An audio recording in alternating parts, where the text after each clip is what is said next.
Assalamu alaikum.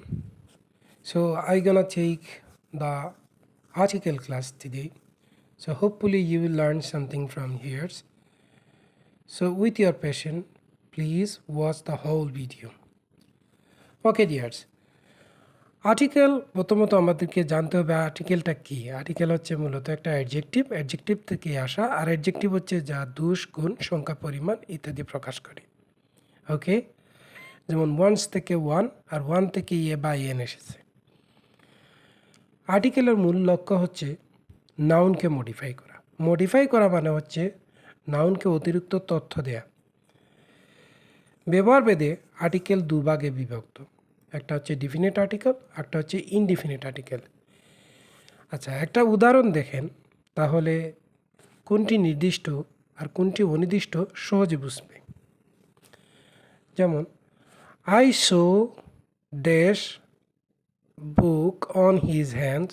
When I said him to give dash book, he gave me willingly. Why I wanted to get that? Because dash book is related to dash Bangla language. Okay, প্রত্যেকটা দেশের মধ্যে দেখেন এখানে বই আছে, লাস্টেরটায় language আছে।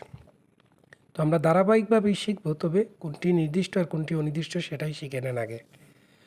তো I show dash book on his hand.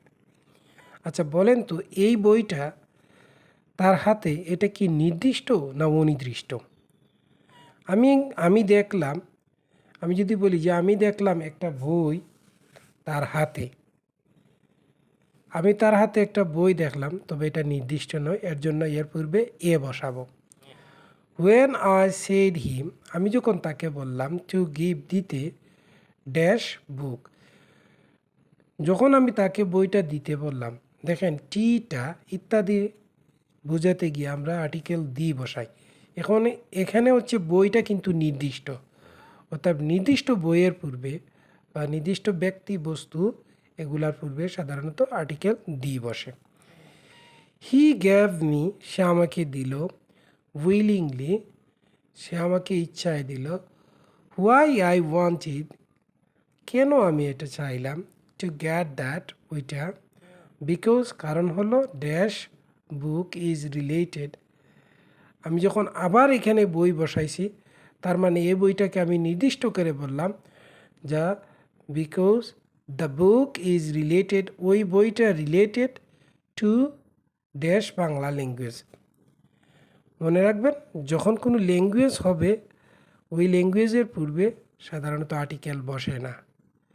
তো রিলেটেড টু বাংলা ল্যাঙ্গুয়েজ, যেটা বাংলা ল্যাঙ্গুয়েজের সাথে সম্পর্কিত।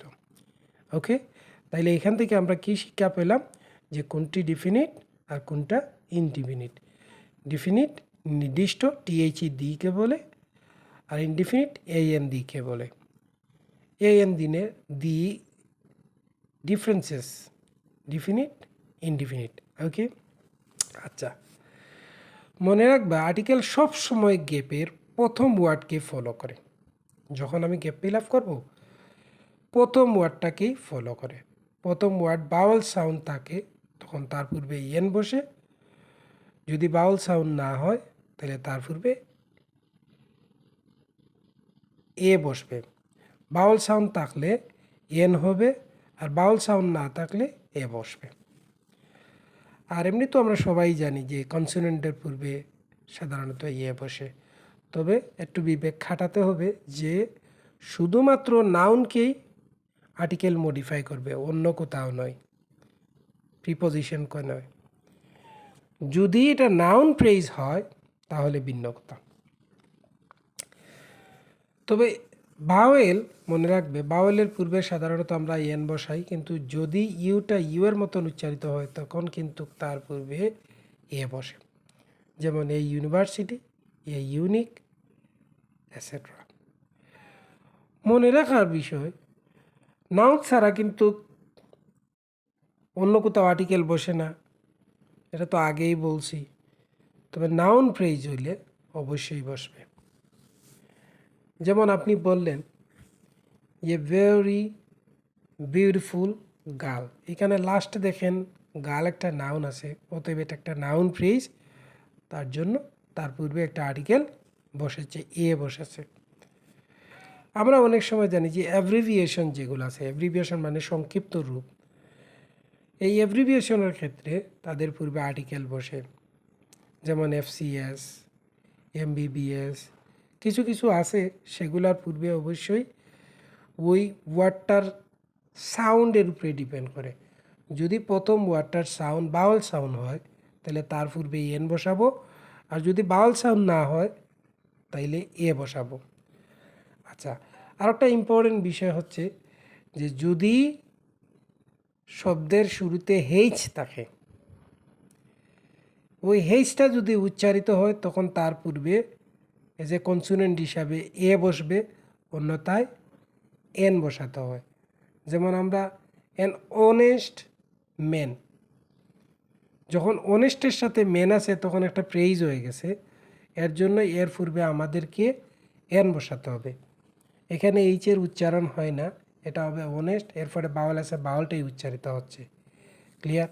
তবে অন্যদিকে দেখেন, যেমন এ হেন একটি মুরুগ, এইচটা উচ্চারিত হওয়ার কারণে এখানে এ বসেছে।